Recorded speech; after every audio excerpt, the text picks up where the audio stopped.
O Senhor esteja convosco. Ele está no meio de nós. Proclamação do Evangelho de Cristo segundo Lucas. Glória a vós, Senhor.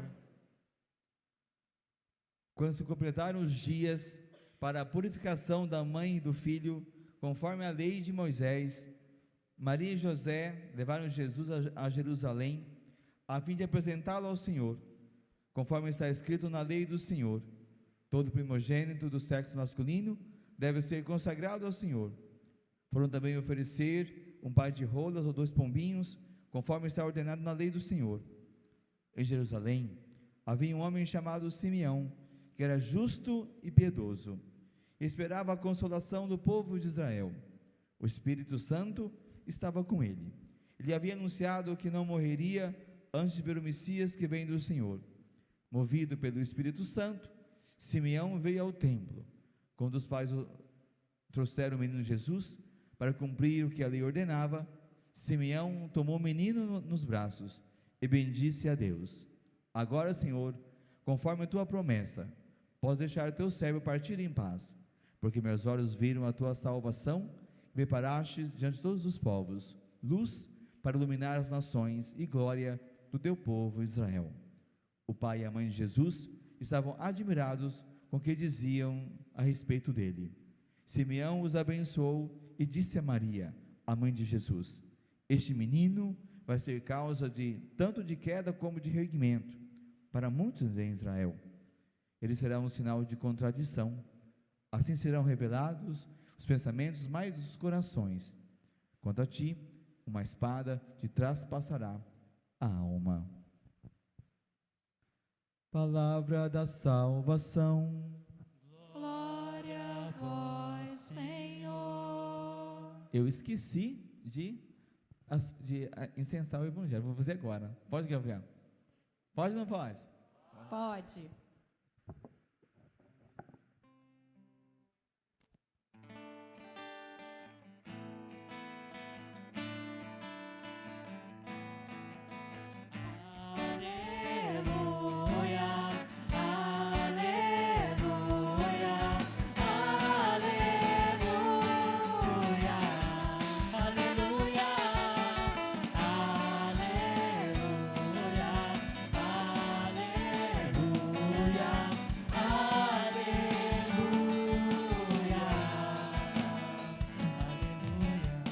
É com alegria, irmãos e irmãs, que nessa noite celebramos, na 8ª do Natal, o nosso dia de São Miguel Arcanjo. Uma leitura muito bonita, a leitura de Lucas capítulo 2, ali, logo após o nascimento de Jesus, Maria e José, que vão ao templo e fazem a apresentação de Jesus no templo. A apresentação seria como que o batismo, é o dia em que Jesus foi batizado. A família que sobe a Jerusalém, a família que apresenta, a família que consagra, a família que abençoa, a família que batiza esse menino. E nesse lugar seria só mais um batismo, só mais uma apresentação. Todas as famílias iam a Jerusalém para apresentar seus filhos e cumprir o ritual previsto na fé, prevista na lei judaica. Mas aquele dia aconteceu uma coisa muito forte, aconteceu algo maravilhoso. Nesse dia, é que o texto não continua, mas nesse dia haviam 2 pessoas, além de Maria, José, o menino Jesus, o sacerdote certamente que oficiou a celebração, presidiu o batizado do Jesus, entre aspas, batizado, vocês entendem, que não foi batizado, que é como que se fosse o batismo de Jesus. Lá estava Simeão e Ana, 2 idosos, deviam ter aí por volta de 70, 80 anos, eram bem idosos mesmo, e sobretudo para o seu tempo, eram idosos de longa data. E esses 2 estão ali, e diz o Evangelho que Simeão estava cheio do Espírito. Era um senhor, um idoso, que estava lá no templo. Devia ser, sabe aqueles senhorzinhos bacaninha, que cuida da igreja? Talvez fosse um desses, estava por lá, aposentado, vou lá ajudar, estava lá. Mas esse estava cheio do Espírito, esse homem estava cheio do Espírito Santo de Deus. Ele, como todo o povo de Israel, esperava a consolação, esperava a vinda do Messias. E ele então, cheio do Espírito, movido pelo Espírito, encharcado da graça de Deus, forjado, preparado na palavra de Deus, é capaz de olhar para Jesus e dizer: esse menino aqui é uma outra coisa, não é mais um menino comum como tantos outros meninos. Quantos meninos esse Simeão viu naquela igreja?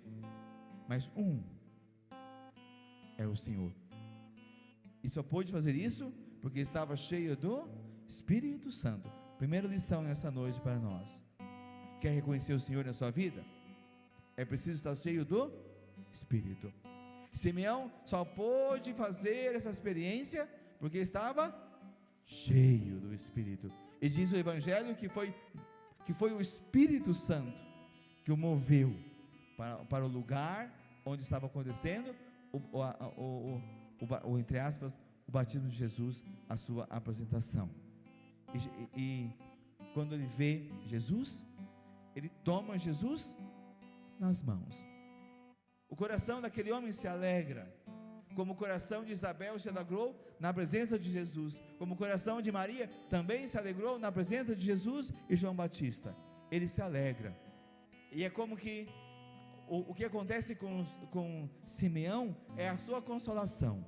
Agora, Senhor, eu posso ir em paz, porque eu vi o que o Senhor fez na história do povo.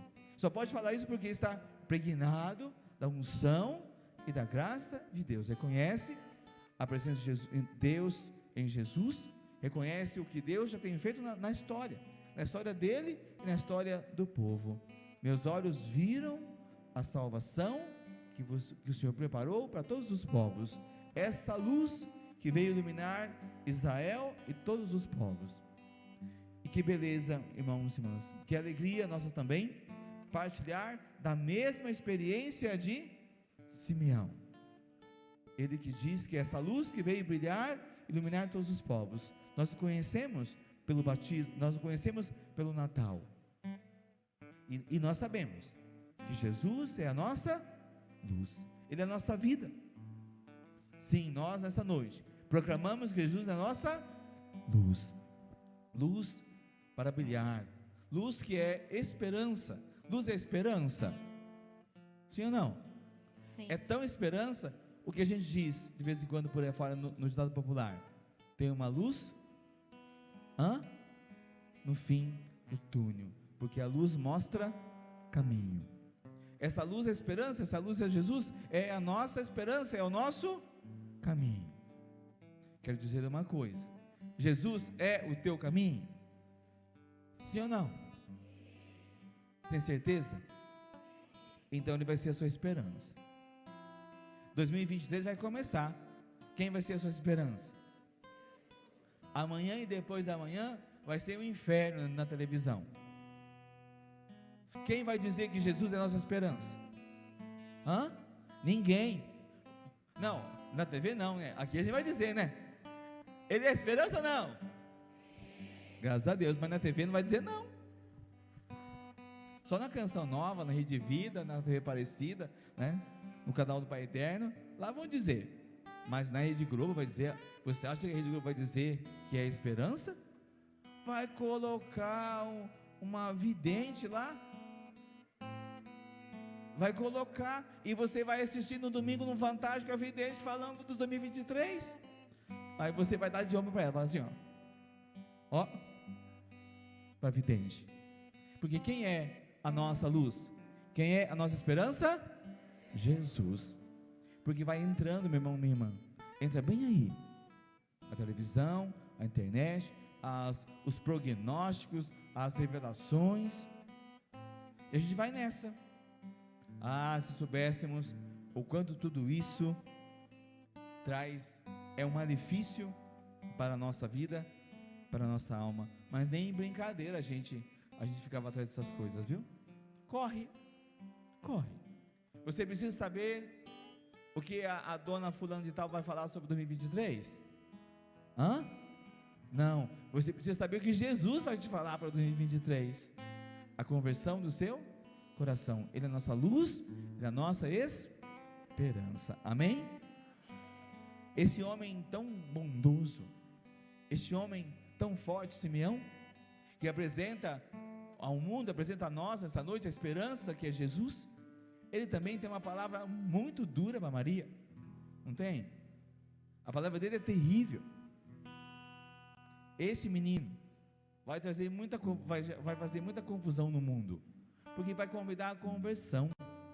Contradição significa que vai ser aquele que convida a conversão. Diante de Jesus, não dá para ficar sem decisão.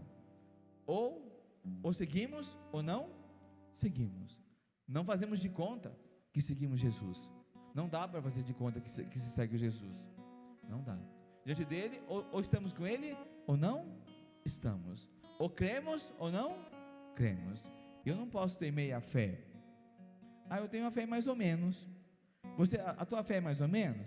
Uma fé mais ou menos? Não. Por isso que o Simeão diz essas coisas. É um sinal de contradição, de queda para muitos e erguimento para outros, para tantos. Certamente para mim e para você, o Senhor já nos reergueu, o Senhor já nos levantou de tantas misérias que a gente já tocou, tantas dificuldades que tivemos, foi o Senhor que nos ergueu. Amém? Foi assim em 2022? Sim ou não? Foi. A mim, pelo menos, quantas vezes parecia que não ia dar?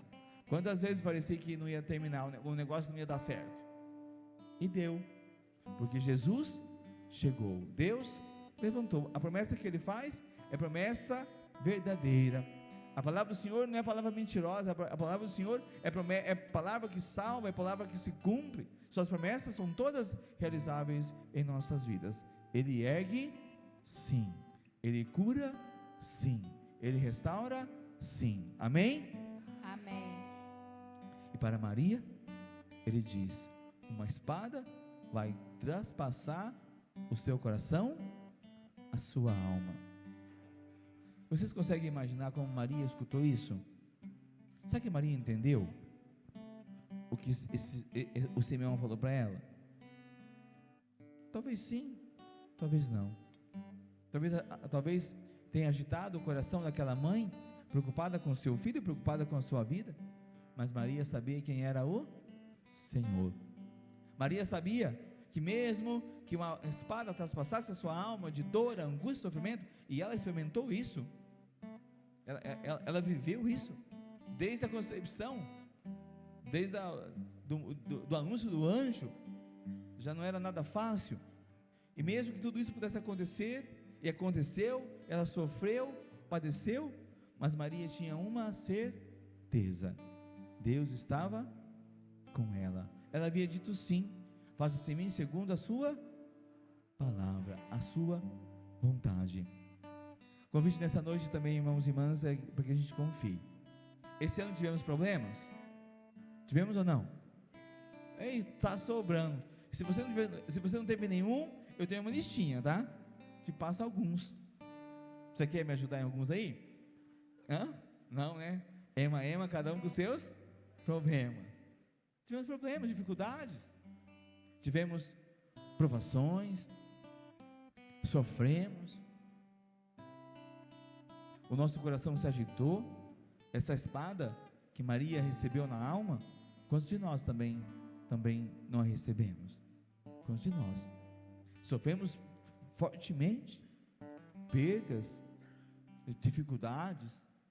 Sofremos, agitamos a nossa alma e nosso coração.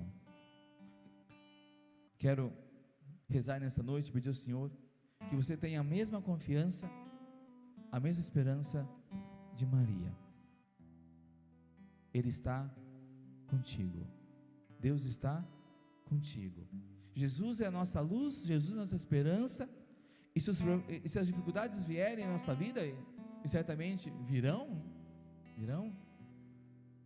a certeza é de que Ele está conosco, Ele nos guia.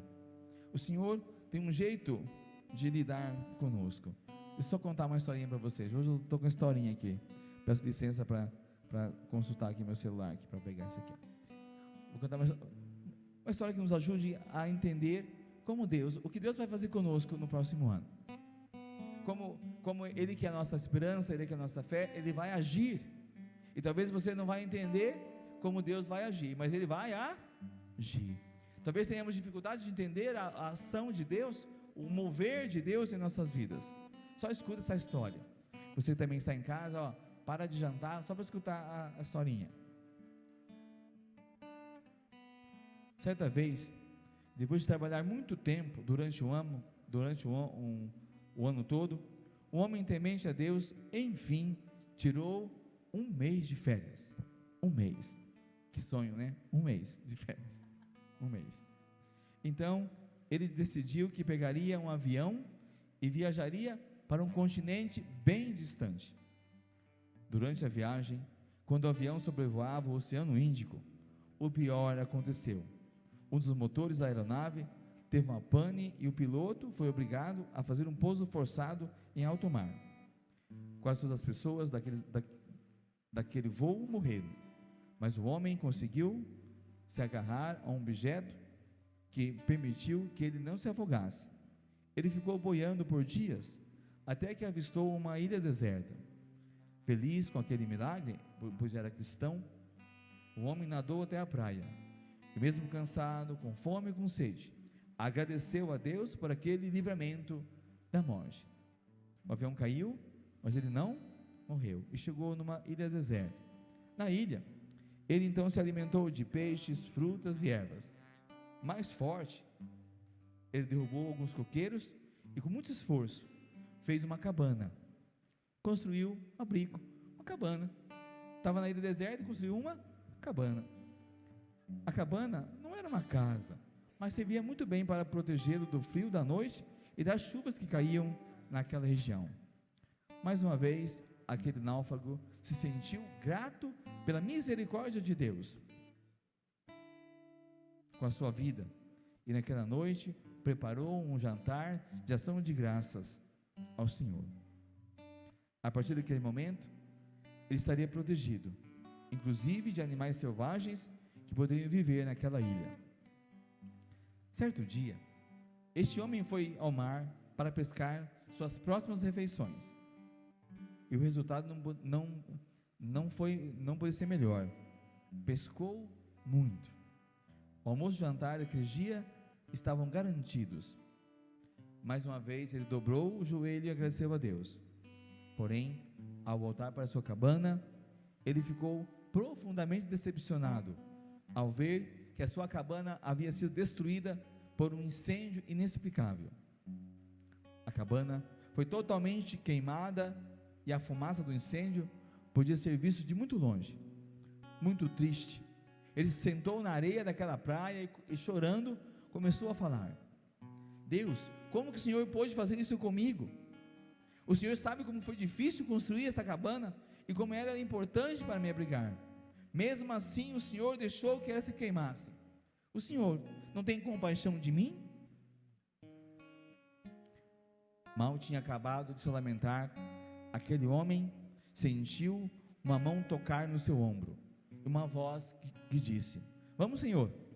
Assustado, se virou para ver quem tinha falado com ele, e ficou surpreso ao ver que era o marinheiro fardado, que ele disse: Vamos, Senhor, viemos te buscar.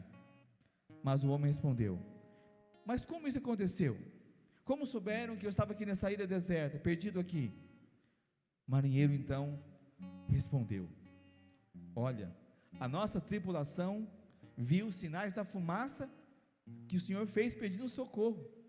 O nosso capitão então ordenou que o navio parasse e que eu viesse a te buscar com aquele bote que está na praia.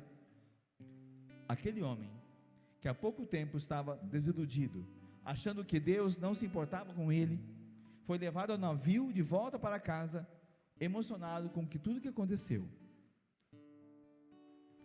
Muitas vezes, meus irmãos, Deus queima a nossa cabana. Amém? Deus queima a nossa cabana para nos levar para outros lugares, para o lugar que Ele deseja. Deus tira de perto de nós tudo aquilo que nos oferece uma falsa segurança, para nos mostrar que só Ele sabe o que é melhor para nós. Talvez a cabana que você perdeu ao longo de 2023, 22, foi o emprego.